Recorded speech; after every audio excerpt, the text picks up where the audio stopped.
make you happy! Happy, happy, happy! Oh! How about now? Well?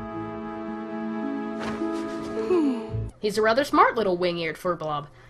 Now, why did I spend all that time on Calamon? Because he really gets to prove just how wise and caring he is through saving Jeri.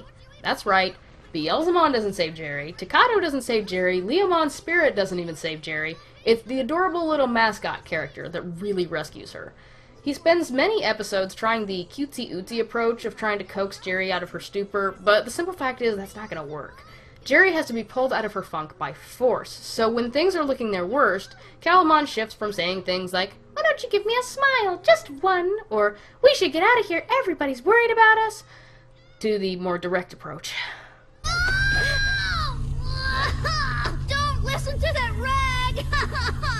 Don't you know how lucky you are? Everybody loves to see you smiling, Jeri. Takato, Guillemot, especially me. It's true. In this little moment, Calamon is taking up that often neglected place in Jeri's heart of someone who loves her unconditionally and tells her that she's really something special. And then the D-Reaper starts to attack him, and Jeri realizes she can't let tragedy strike a third time. The urgency is really what snaps her out of it, the need to act. And with that, a realization of what fate and destiny really mean.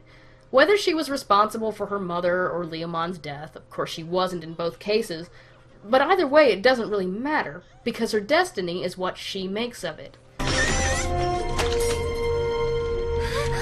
She's not condemned to be alone her entire life. If she's alone because of her own actions, she can change that through her actions as well. With this push to change her own destiny, she wills her Digivice to blow open the D-Reaper's brain, and she resolves to make things right, and that includes forgiving Impmon. So why do I say Jeri stopped getting worse, but still has a lot of change ahead of her? Well, forgetting that the trauma of the whole D-Reaper thing is going to take a little time to get over, think about the resolution she's reached here. She's not fated to be alone, she has control over her own actions. Now, she still has low self-esteem, and she's already a little bit of a Stepford smiler or people-pleaser. How much more of one is she going to be if she's striving to forge her own destiny and not make mistakes in the future? Jeri's self-image and value is still conditional, not on who she is anymore, but what she can and can't do. She's gone from passive to proactive, but she hasn't learned the limits of control, which was most of Henry's problem, actually. My point? The void of affection in her heart has been obviously filled by series end with Takato now, which means she's going to do everything in her control to keep him around.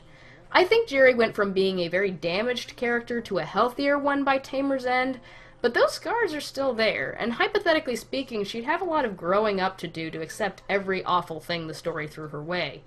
But that's me being a little grim. I think Tamers' intention was to give the audience the greatest hope for Jeri, and let us feel that the kid will be alright, at least for now.